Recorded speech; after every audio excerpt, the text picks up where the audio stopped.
caso Varginha, o encontro sobrenatural que marcou o Brasil. No interior de Minas Gerais, a cidade de Varginha sempre foi conhecida por sua tranquilidade, com ruas pacatas e uma população acolhedora. Porém, a rotina dos moradores foi drasticamente alterada em 20 de janeiro de 1996, quando eventos inexplicáveis começaram a ocorrer, deixando a cidade envolta em mistério e medo. Uma manhã comum que mudaria tudo. Na manhã daquele sábado, a cidade parecia como qualquer outra.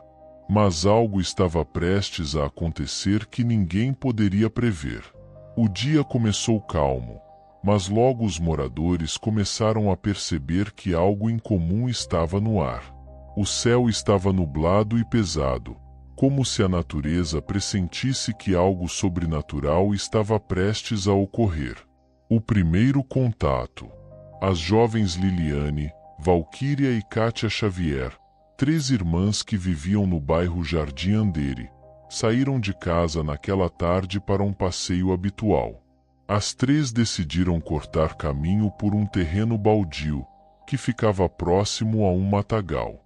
Ao caminhar pelo local, elas notaram algo estranho.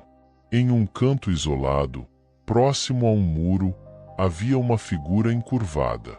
As irmãs inicialmente pensaram que fosse um animal ferido, mas conforme se aproximavam, perceberam que era algo que nunca haviam visto antes. A criatura era pequena, com cerca de 1,6 metros de altura. Sua pele era marrom, parecendo escura e viscosa. Os olhos eram grandes, vermelhos e brilhavam de uma forma quase hipnótica. A cabeça era desproporcionalmente grande e cheia de veias que pulsavam visivelmente. O ser parecia estar em agonia, movendo-se de forma lenta e desorientada. As meninas ficaram paralisadas de medo.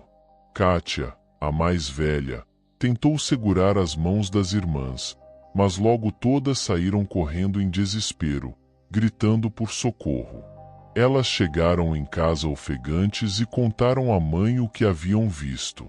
Inicialmente, a mãe das garotas achou que era apenas uma brincadeira de mau gosto, mas o desespero no rosto das filhas a convenceu de que havia algo muito errado. A notícia do avistamento logo se espalhou. Os vizinhos começaram a comentar sobre a criatura, e alguns até disseram ter visto luzes estranhas no céu na noite anterior, como se algo tivesse caído do espaço. A cidade, até então tranquila, foi tomada por uma atmosfera de medo e curiosidade. Alguns moradores decidiram verificar o local, mas quando chegaram, a criatura já não estava mais lá. No entanto, o cheiro de amônia no ar era tão forte que muitos relataram ter ficado nauseados.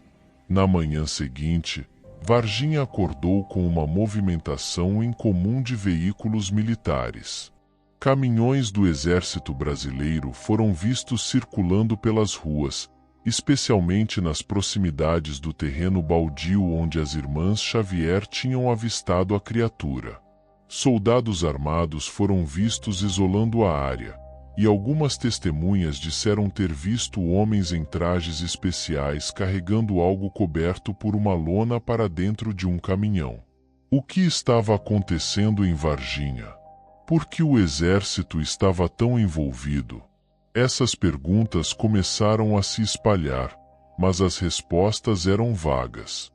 Os moradores foram aconselhados a não se aproximar da área e, em alguns casos, receberam ameaças veladas para que ficassem em silêncio. A partir desse momento, o medo e a suspeita começaram a tomar conta da cidade.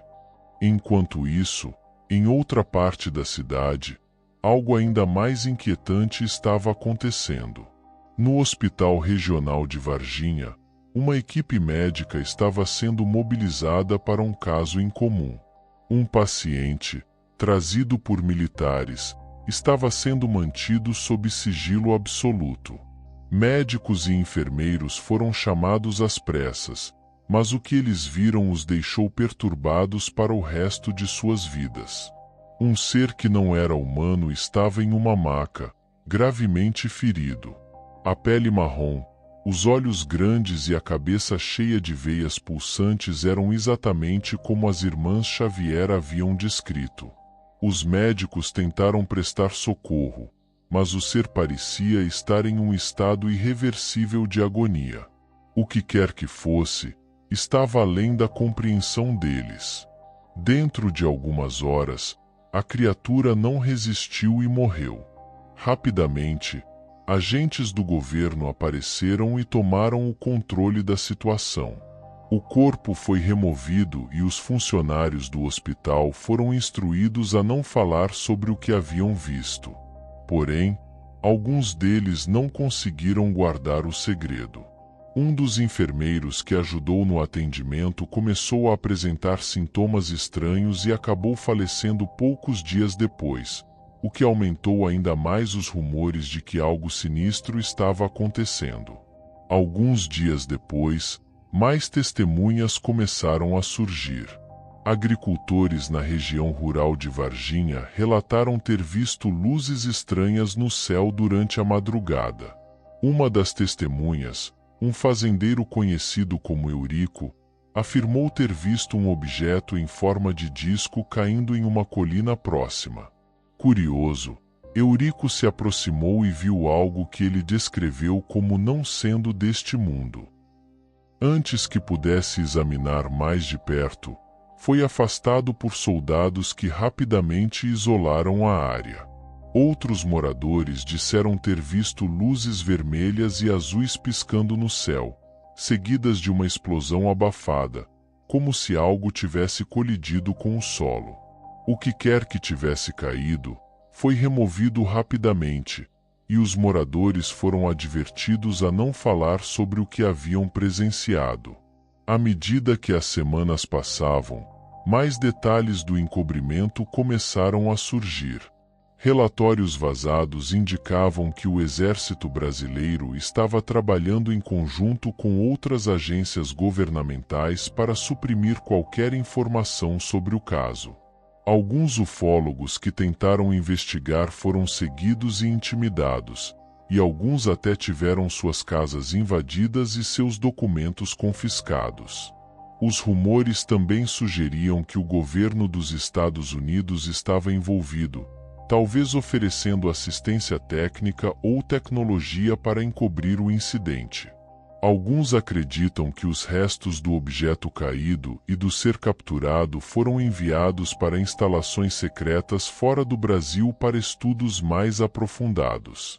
Nos meses e anos seguintes, o caso Varginha continuou a ser investigado por ufólogos, jornalistas e entusiastas do paranormal.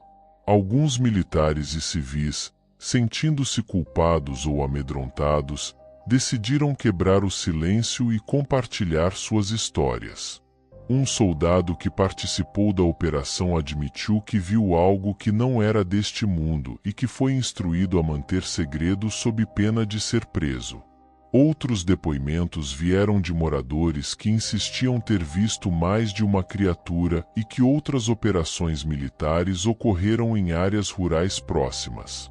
Alguns afirmam que foram oferecidos pagamentos substanciais para manterem o silêncio, mas o medo do desconhecido e o desejo de revelar a verdade levaram alguns a compartilhar suas experiências, mesmo que anonimamente.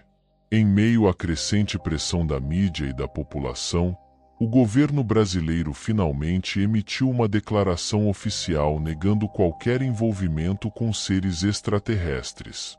A versão oficial sugeria que as irmãs Xavier poderiam ter confundido um morador da cidade, conhecido por suas características físicas incomuns, com uma criatura alienígena.